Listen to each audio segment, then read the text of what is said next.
Que saudade dos Stark, né, meu povo?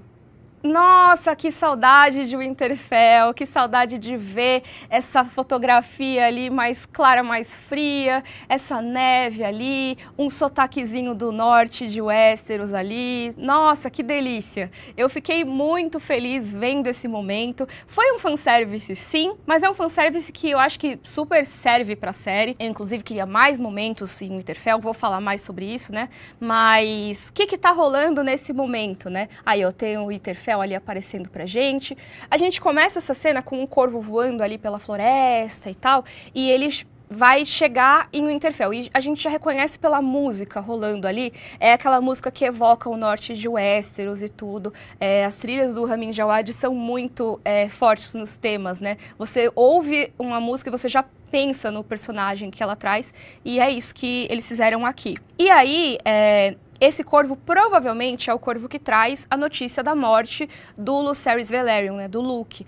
E eu acho legal trazer aqui, esse episódio ele trouxe algumas referências a umas falas clássicas do George R. R. Martin, que é o autor das Crônicas de Gelo e Fogo, e do Fogo e Sangue, que é o livro que inspirou House of the Dragon. Uma das frases que são homenageadas nesse episódio, na minha opinião, é uma que é Dark Wings, Dark Words, ou seja, né, asas escuras, palavras escuras, que é uma coisa que se diz muito em Westeros para falar dos corvos, porque normalmente eles pensam assim, o corvo tá vindo trazer uma notícia ruim, sabe? Então, vem com essas asas escuras trazer palavras escuras, palavras ali de pesar, né? E nesse caso é realmente isso, o corvo veio trazer a notícia da morte do irmão do Jace, mas a gente vai ver isso mais no fim da cena. Por enquanto a gente só viu o corvinho chegando lá, viu a galera em Winterfell e essa narração gostosa ali com o sotaque, que o ator até falou que ele se inspirou na interpretação do Sean Bean pro Ned Stark, e ele fala, né, sobre dever, ele fala sobre honra, porque o que acontece agora, né? Ele fala que existe esse costume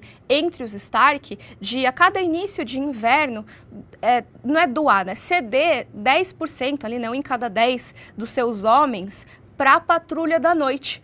Não sei, inclusive eu queria até saber, né, quantos de vocês assistiram a Game of Thrones, se vocês são familiarizados com Game of Thrones, ou se vocês começaram a ver direto com House of the Dragon. Dependendo, dá até pra fazer uma enquete no chat, não sei se dá pra Bia ou pro Rod fazerem. Bia parece que vai fazer uma enquete. Quero saber quem já tinha visto GOT ou quem começou por House of the Dragon, né? Mas eu acredito que muitos já estejam mais familiarizados com GOT também e saibam que é a Patrulha da Noite, que é essa ordem ali que cuida da muralha, essa muralha ali no norte de Westeros. Inclusive, tem um mapinha de Westeros que eu vim colocar aqui. Meu sonho é ser a mulher do tempo de Westeros, pessoal, e coloquei. Ai, que maravilha, eu tô muito feliz que dá pra fazer um momento de geografia aqui. Não sei se tem fãs do podcast Rodor Cavalo, mas olha só. Aqui pra cima, não tá cortando esse pedaço aqui, mas tem a muralha aqui em cima.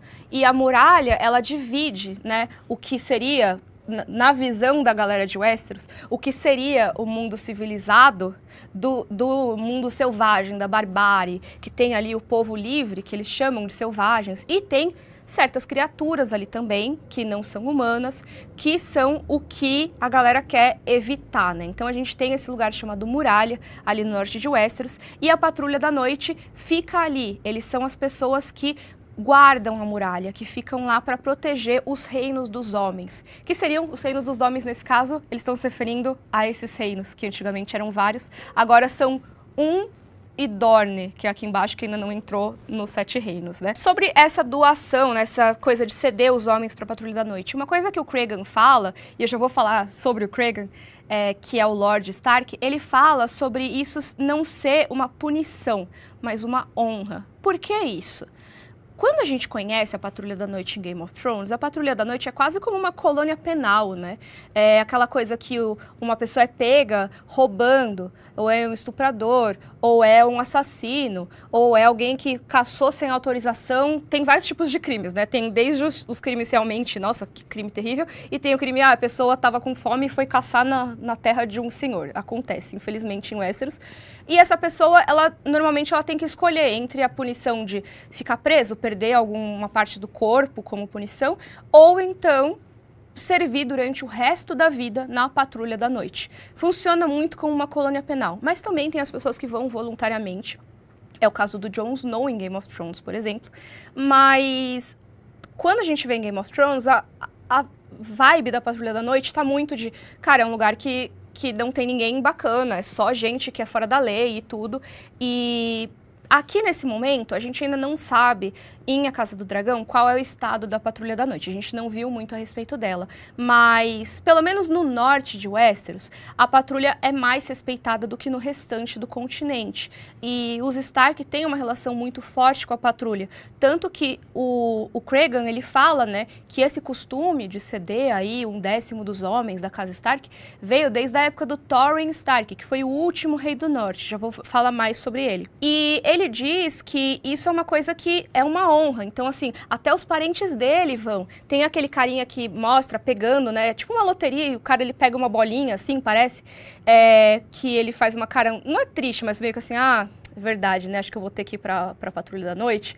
Esse cara, eu senti que ele pode ser um parente ali do Cregan, sabe? Que é esse que tá aparecendo aqui, que tem esse cabelinho assim... porque fala da minha família, dos meus próprios parentes, bem na hora que ele tá aparecendo. Então pode ser que ele seja um parente do Cregan, e isso eu acho que é até interessante para a relação do Cregan com o Jace. Porque no livro fala que o Cregan, ele pode ter se afeiçoado muito ao Jace porque ele lembrava pro Cregan do irmão dele, que é o irmão que tinha morrido, se eu não me engano. E o Jace agora ele tá com o cabelo diferente, mas ele tinha o cabelinho bem parecido com o desse cara que apareceu aí da família, provável da família Stark, né? Mas então vamos falar deles dois ali. Temos o Cregan e o Jace conversando ali na muralha. E eles estão conversando de várias coisas, eles falam dos ancestrais deles, eles falam, né, do Aegon Conquistador, e eles falam do Thorin Stark. O Thorin, como eu falei, o Cregan ele cita, né, que o Thorin foi quem começou esse hábito, né, de doar os homens para a patrulha. Mas tem mais coisas sobre o Thorin. Antes de eu falar dele, deixa eu apresentar logo o Cregan, que eu tô aqui falando, dando volta. Só resumindo, o Cregan, ele é o Lord Stark. Ele é bem jovem, como dá pra ver aqui na imagem. Ele é aqui na imagem, ele é pouca coisa mais velho que o Jace, né? Mas ele virou Lorde de Winterfell muito cedo, inclusive até um familiar dele que governava no lugar dele até ele atingir uma idade razoável ali para reinar. E agora ele tá já sob o comando, ele já tá no comando da Casa Stark, mas ele é um cara relativamente novo. E ele é uma pessoa que vai ser bastante importante na história de Westeros daqui pra frente. Eu nem vou entrar nele na parte de foreshadowing e coisa da temporada, porque, infelizmente, parece que não veremos mais o Cregan nessa temporada. Já saiu notícia de que essa era a única cena dele e tal. Talvez ele apareça mais pra frente. Eu fiquei muito triste com isso, porque eu queria muito ver mais essa interação. Ainda mais porque a gente tem uma coisa no livro que fala muito sobre a relação do Jaehaerys, ou Jaehaerys Velaryon. Eu falo Jaehaerys, gente, porque no audiobook do Fogo e Sangue, eles falam oficialmente Jaehaerys, mas na série falam Jaehaerys. Então eu fico confusa de qual que é a pronúncia que eu devia seguir, porque agora eu tô acostumada. Mas enfim, o Jace, que aí fica mais fácil, que o apelido é o mesmo para as duas versões, ele passou um certo tempo ali em Winterfell. Vocês vão lembrar da primeira temporada que a Rhaenyra, ela mandou os filhos dela irem lá falar com os lordes de Westeros para pedir auxílio deles, para pedir para eles lembrarem os votos dele, né, e entrarem na guerra apoiando o lado dos pretos. E ela mandou a galera, né, ela estava aqui em Pedra do Dragão, e ela mandou o Luke aqui para Ponta Tempestade, que era mais perto, e o Jace, ele fez a jornada mais longa. Ele foi primeiro, né, pro Vale de Arryn, e depois ele foi para Winterfell. Então ele atravessou boa parte do continente, né? Por isso que ele demorou mais para voltar. O Luke, infelizmente, aconteceu aquilo lá no final da primeira temporada, ele faleceu, mas o Jace ainda estava ali no meio da missão dele. No livro, a gente vê falarem sobre como o Jace passou um bom tempo ali em Winterfell e ele ficou bem próximo do Lord Stark, que eles caçavam juntos, que eles ficavam juntos o tempo todo, não sei o quê. E isso não foi mostrado na série, infelizmente, né? Porque eu acho que seria bem bacana explorar essa relação dos dois. Tem várias coisas interessantes, tem uma possível irmã do Cregan, que o Jace teria se apaixonado, ou existem teorias de fãs de que eles mesmos possam ter se envolvido romanticamente, mas, assim, na série não mostraram nada, o que não quer dizer que não tenha acontecido, é só a versão da série, mas também existem rumores ali sobre o dragão do Jace, o Vermax, ter colocado ovos ali em Winterfell. Isso é uma coisa que faz anos que o fandom de Game of Thrones, das Crônicas de Gelo e Fogo, fala sobre possivelmente serem encontrados ovos de dragão nas criptas de Winterfell, que isso seria uma grande reviravolta e tal, e vem meio que disso aqui, sabe? Disso e de uma outra visita que teve em Winterfell, que é da Rainha Alysanne, que eles discutem isso, já vou falar. Mas assim, vamos falar do que é um pouco estranho que eles falam da história dos Targaryen. Vou falar da Alysanne já já. Eles falam do Thorin, primeiro isso do costume do Thorin de dar os homens pra patrulha, não sabemos disso em outras fontes, isso é uma coisa que eu saiba, apareceu primeiro na série, me corrija se eu estiver errada, mas também tem uma coisa que ele fala sobre os ancestrais dele terem negociado na muralha, ou seja, né, os ancestrais, quem são? Do Jace seria o Aegon Conquistador e do Cregan seria o Thorin Stark, que foi o último rei do norte. Mas assim, tem coisas que o House of the Dragon muda, assim, ligeiramente do que tá no livro, mas pode ser uma versão e tal. Nesse caso, não. Nesse caso, é totalmente diferente da história que foi registrada em Westeros. O que, de novo, não é nenhum problema, tá, pessoal? É só a versão da série, é a versão narrada dos fatos. O cânone da série é completamente diferente do cânone do livro e tá tudo bem, né? Mas eu gosto de apontar essas diferenças só pra gente ver o que é baseado no livro, o que não é, né? O que rolou? O Thorin Stark, ele aparece na abertura de House of the Dragon. Ele é um dos 3 lords que estão ajoelhando ali, quando mostra a conquista e tal. E ele é conhecido... Olha só, tem até imagem... Ai, a Karen maravilhosa que tá botando as imagens. Beijo, Ká. Perfeita. Nossa, ela foi muito ligeira. Eu não achei que ela ia botar essa imagem. Então, temos aqui a imagem dos 3 aqui, né? O Lord Tully... que é o Edmund Tully, se eu não me engano, aí tem aqui para esse lado, o Thorin Stark, que era o rei do norte, o Edmund Tully, ele era Lorde de Correhill, depois ele se tornou ali o Senhor das Terras Fluviais, aí o Thorin Stark, e por último, acho que é a Shara Arryn, né, que tava com o filho dela e tudo. Que é da casa Arryn. Inclusive, essas 3 casas são mencionadas nesse episódio, o que é bem interessante, mas o Thorin Stark, ele é conhecido como o rei que ajoelhou. Por que ele é conhecido como o rei que ajoelhou? Todos eles estão ajoelhados aí, o que aconteceu? Mas é que o Thorin Stark é interessante porque ele, assim como a Shara Arryn, na verdade, não teve combate entre ele e os Targaryen. Ele simplesmente foi lá com o exército dele. Ele viu tudo que os Targaryen tinham feito com outras pessoas, com outras casas, como tinha sido devastador o poder dos dragões, e ele negociou com o Aegon Conquistador. E depois de uma madrugada ali negociando, se eu não me engano, ele foi lá e se ajoelhou e deu todas as espadas dos homens dele, que eram acho que 45 mil homens que ele tinha um exército poderoso. Mas ele simplesmente se rendeu ao Aegon. E por isso ele ficou conhecido como o rei que ajoelhou. Ele foi o último rei do norte. E os Stark deixaram de ser reis para se tornar senhores feudais, né? Eles não eram mais reis. E isso aconteceu não na muralha, porque realmente, se o Aegon tivesse ido até a muralha, não teria muito como o Thorin estar lá com todo o exército, não sei o quê. Não parece uma negociação que teria rolado se for pensar no cânone do livro, né? Essa negociação do Thorin com o Aegon teria rolado ali no meio de Westeros. Vamos voltar o mapinha aqui, ó. Mais ou menos aqui. Agora eu não lembro exatamente o ponto, tá, pessoal? Mas acho que por aqui, assim, que tem a Estrada do Rei, vocês não vão ver que tá pequenininho. Mas aqui perto do Rio Tridente. Então, o Thorin Stark, ele estava aqui perto desse Rio Tridente, que é um rio muito importante das terras fluviais, e ele estava chegando lá, ele soube de todas as tretas que tinham rolado com o Aegon e ajoelhou. Foi a melhor coisa que ele fez, né?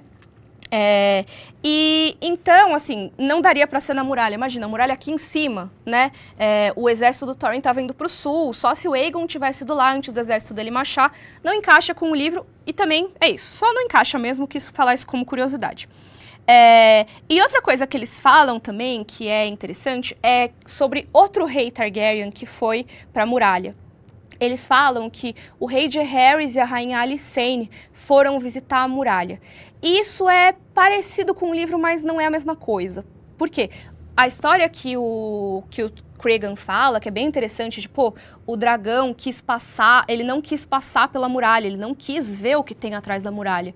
Isso tudo é uma coisa que é dita no livro, mas era só a Rainha Alicenne que estaria lá, o Jaehaerys não. E é bem interessante todo o convívio da Alicenne ali no norte, ela ficou ali com o Sr. Stark, que se eu não me engano era o Alaric Stark, e ela ficou lá, meio que conseguiu convencer ele a ser mais legal, porque ele era um cara super fechado e tal, e ela foi conhecer a Patrulha da Noite, ela foi uma das pessoas de Westeros, assim, poderosas, que mais apoiou a Patrulha da Noite. Então, ela é muito amada pelo povo do Norte e pelo povo da Patrulha, tá?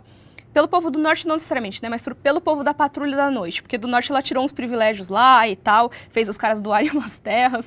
Mas a galera da Patrulha gosta muito da Rainha Alicenne. Uma outra coisa que eu queria falar sobre o Jace e o Cregan, antes de ir pro próximo assunto, prometo, é que diz no livro que eles firmaram um pacto, que eu acho que tem muito a ver com todo esse papo da canção de Gelo e Fogo, que seria aquele sonho que o Aegon Conquistador teve. Eles diz que firmaram um pacto ali de parceria, de amizade, tudo, de aliança, que seria o Pacto de Gelo e Fogo. E é o mesmo nome, né, quase, da canção de Gelo e Fogo, o que me faz pensar, assim, levando em conta que foi esse nome que escolheram na série, será que não tem a ver com a tal da canção de Gelo e Fogo que escolheram na série? Uma coisa interessante é que o Jace, que a gente saiba, ele ainda não sabe da canção de Gelo e Fogo, mas eles falam na conversa deles sobre o Thorin querer unidade do reino, que é uma coisa que tem muito a ver com o papo do Aegon Targaryen, né, de querer, né, o Aegon Conquistador, que queria unificar o reino para proteger contra a ameaça que vinha do norte. Isso tem tudo a ver com o rolê dos Stark, sempre o inverno está chegando, por que vocês acham que a gente ergueu uma muralha desse tamanho, se não para proteger de coisas muito tensas que não são apenas, né, outros povos. Então, eu acho que o Aegon Conquistador e o Thorin devem ter conversado, sim, sobre esse perigo que vem e também sobre essa aliança que tem que ser feita do reino todo.